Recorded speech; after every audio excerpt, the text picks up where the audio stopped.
How about we start over in Columbia, Missouri for Alabama taking on the Tigers. It's another weekend where we get to preview the Crimson Tide, and it's been a minute since we've talked about Missouri with any kind of preview. I think we have to go all the way back to the border war against Kansas. So somewhat familiar with the two, as again, we've already discussed them at least one time. This is now the third for Alabama. Going into this weekend, Alabama is now 4-1, 2-0 in conference play.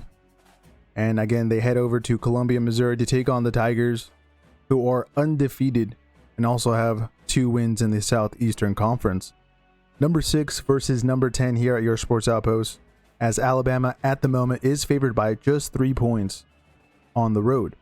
Last year, it was a 34-0 encounter in Tuscaloosa, which a little bit of a bummer for Missouri, but they were dealing with some injuries mid-game there.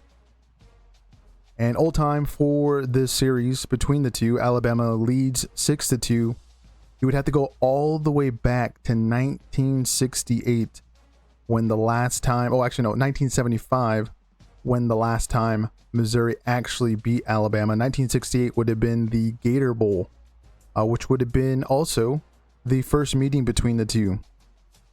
So it's been a long time since the Missouri Tigers got one on top of the Alabama Crimson Tide. Last week, Alabama beat Vanderbilt 30-14. That was a ranked Vanderbilt team as well. The week before that, they had a massive win on the road in Athens, Georgia, against the Bulldogs, 24-21. Previous victory as well to note, one at home against Wisconsin, 38-14. And then the opening season loss in Tallahassee to Florida State, 31-17. Eli Drinkwitz comes off of this week with a bye. The week before, they beat UMass at home 42-6. Other notable wins: one against South Carolina 29-20, and then the week before 42-31 in the border war against Kansas. But the big question we are asking this upcoming weekend between the two: will Ahmad Hardy be able to continue his Heisman case against Alabama? Now, Hardy has the number 13 offensive line here at your Sports Outpost. Pretty solid one. We will talk about injuries, though, there in that department once we get to that section. But Hardy so far this season, 103 carries. That's 7th in the country. 730 yards from that 103 carries. That is number 1. Yes, this is the number 1 running back in all of the land. And is averaging 7.1 yards per carry. That is 18th. And then is second with 9 rushing touchdowns. Hasn't hit too many home runs against good teams, I would say. Hit a 38-yarder against South Carolina. Then won 32 yards against the Jayhawks. Has only fumbled the ball once, but it was recovered by Missouri. So he kind of has that only blemish so far in his, again, resume in 2025, or possibly, again, being a Heisman finalist. In that game against the Gamecocks at home, he had 22 carries for 138 yards, 6.3 on average per carry, with 1 rushing touchdown. And then the game against Kansas, he had 25 carries for 112 yards, only 4.5 per carry, with again another rushing touchdown there. So he's doing pretty all right for himself. Looks like him and the offensive line there for the Tigers are gelling. And there has been some replacements, in the guard positions, with Gadais coming in from Michigan, Tross from Wake Forest in the tackle area, and then you have a little bit of depth there from Johnny Williams IV out of West Virginia. He will be coming up against the Bama run defense, who is 70th in the country. We brought this up again last week against Vanderbilt.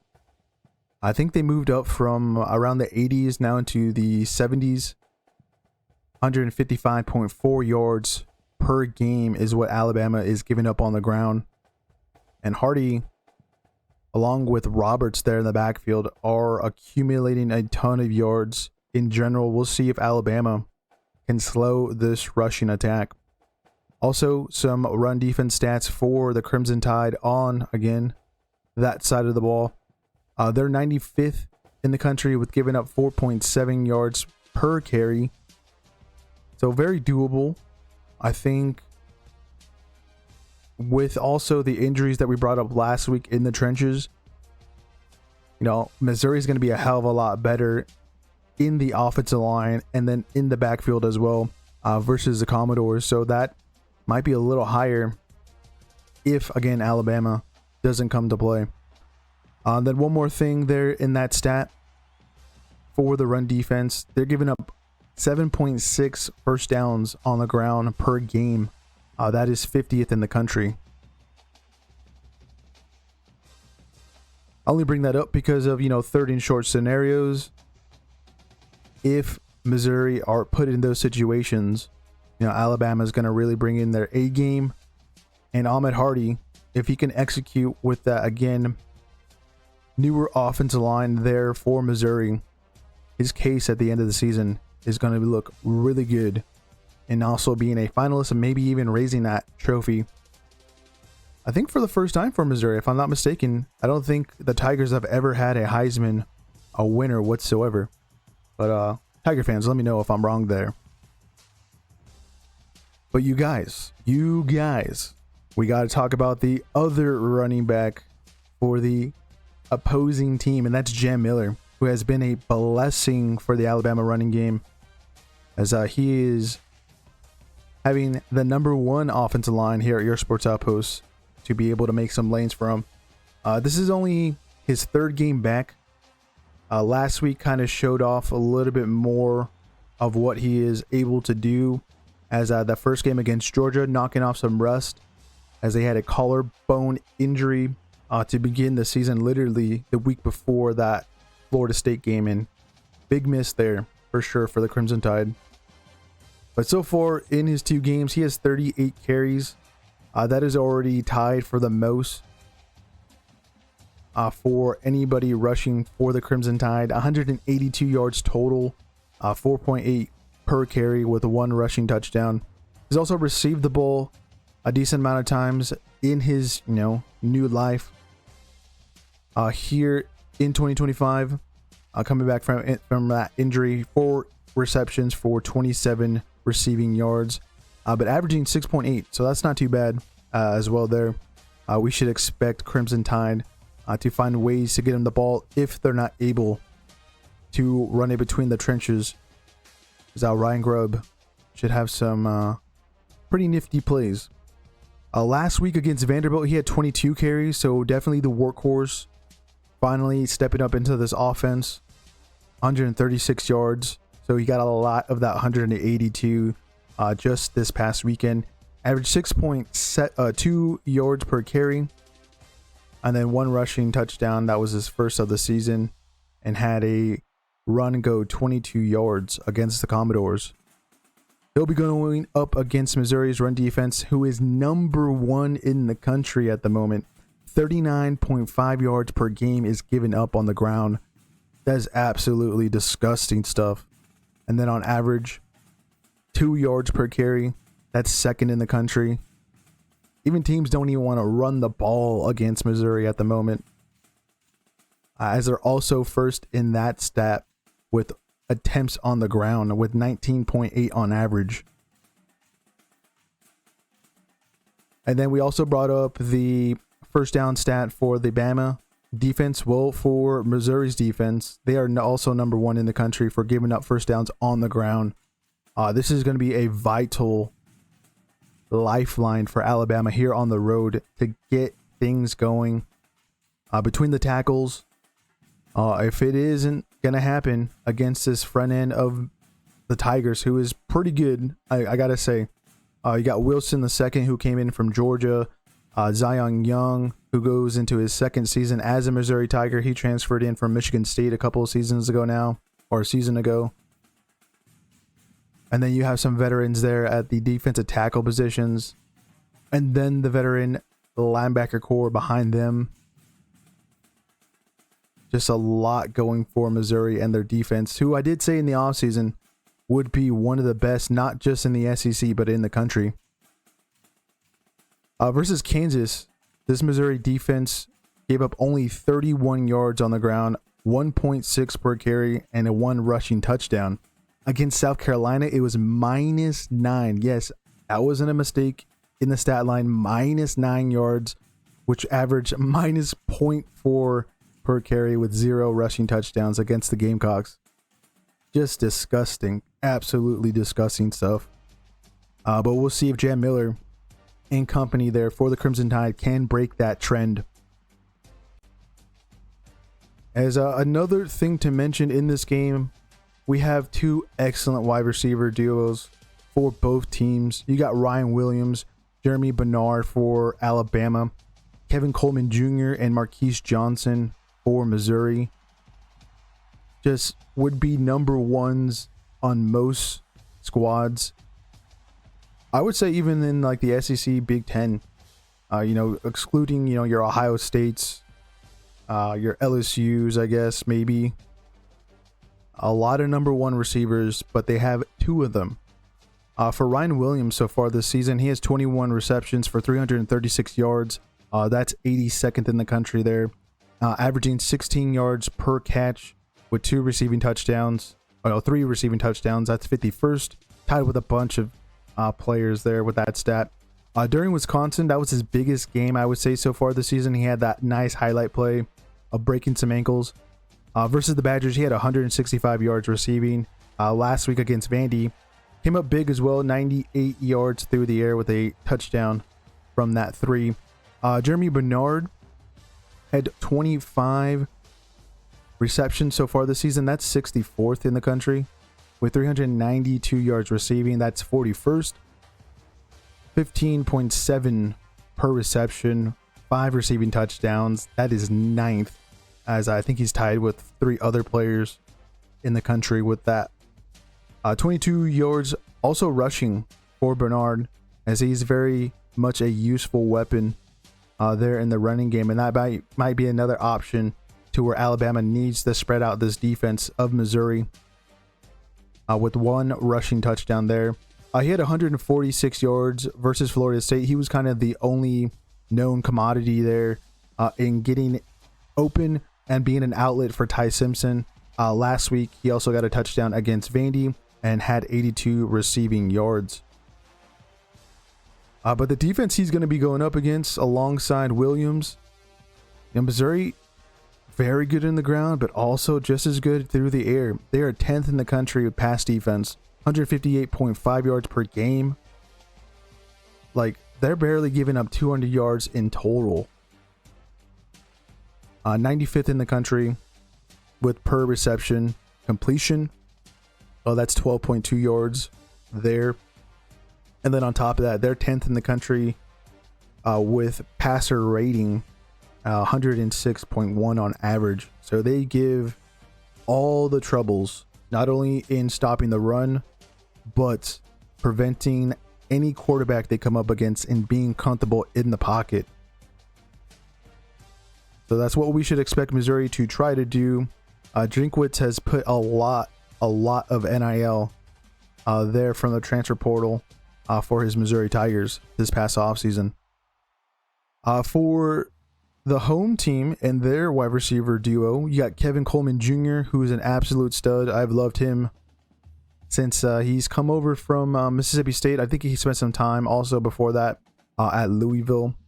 Marquise Johnson, also a big player stepping up this season, as he was kind of not really in the mix last year for Missouri with Burton and Wiest, who have now moved on to the NFL. But for Coleman Jr., he has 39 receptions, and that's 5th in the country. And why we kind of give him a lot of credit in allowing Missouri's offense to stay out on the field. He just is a great icebreaker to start off drives. On top of that, he keeps the chains moving. That's an absolute must, as he's accumulated that many receptions, and he's such a go-to target for Bo Pipola. 386 receiving yards, that's 47th in the country, 9.9 per reception, with just one receiving touchdown. He's not going to be, a big red zone target, also not hitting home runs. He's just, that short route guy, very utilized there in that slot position, as he killed Kansas with 126 receiving yards. For Marquise Johnson, he has 18 receptions. He's more of the home run hitter for Missouri. He has 275 receiving yards out of that 18, averaging 15.3 per reception.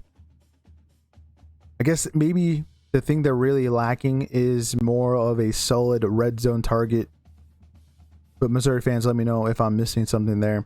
2 receiving touchdowns. The game against South Carolina, he had 80 yards receiving. So again, both of these guys are going to be key in keeping Missouri on the field, especially in 3rd and long scenarios. They will be coming up against Alabama, who also has a stellar pass defense, 3rd in the country. As I believe last week they were top 5. They have now moved up to 3rd with 130.4 yards given up through the air per game. 20th with the reception completions of an average of 10.2.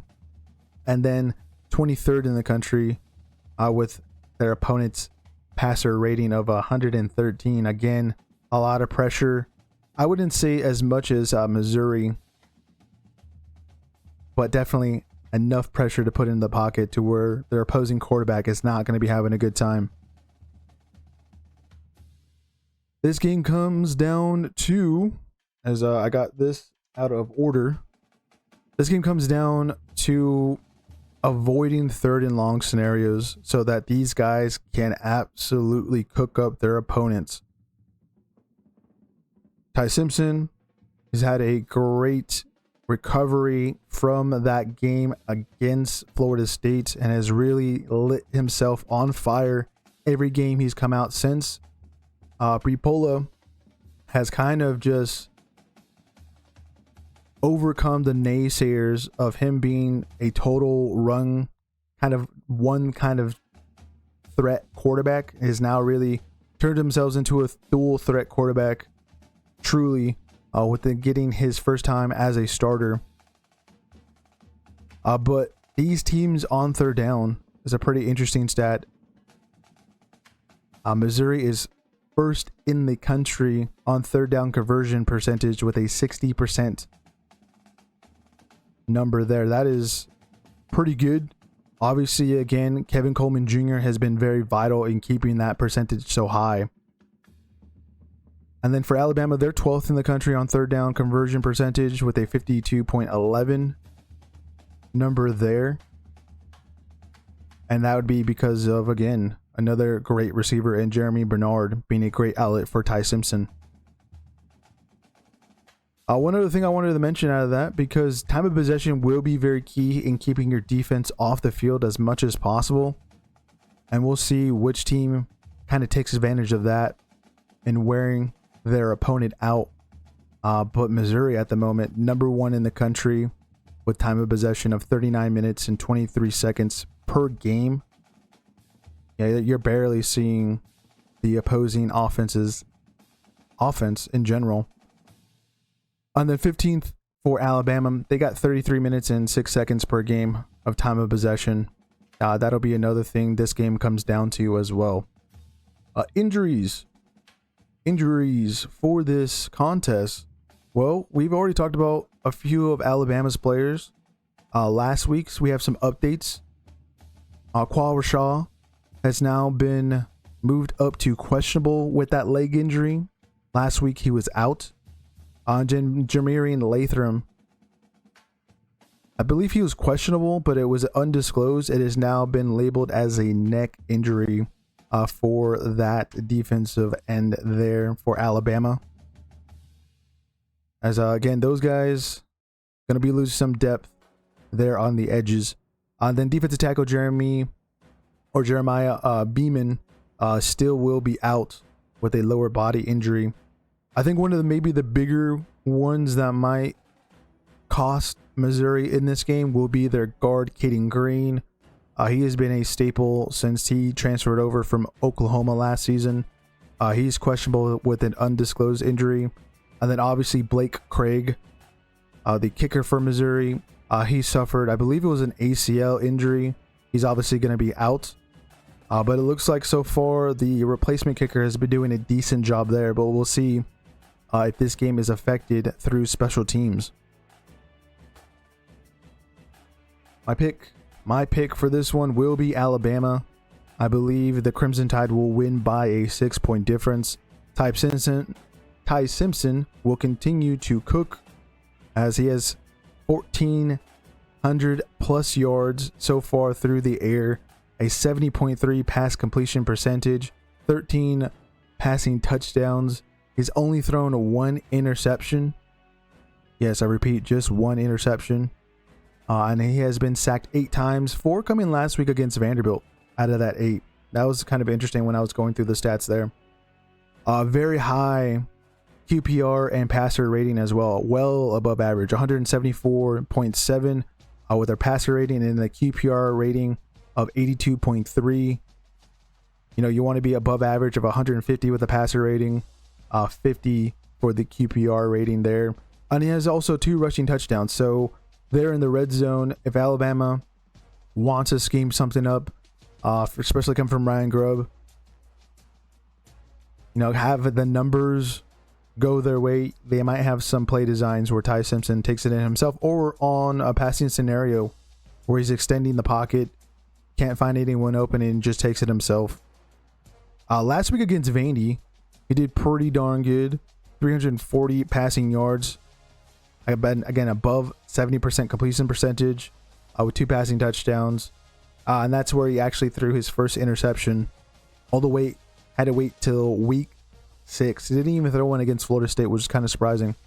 But he definitely went off. And Kirby Smart's comments on him when he was going into that week against Alabama there in Athens.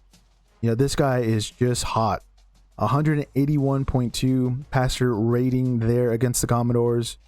It was kind of interesting though, because the QPR rating, because some of the numbers and how they're crunched are pretty interesting.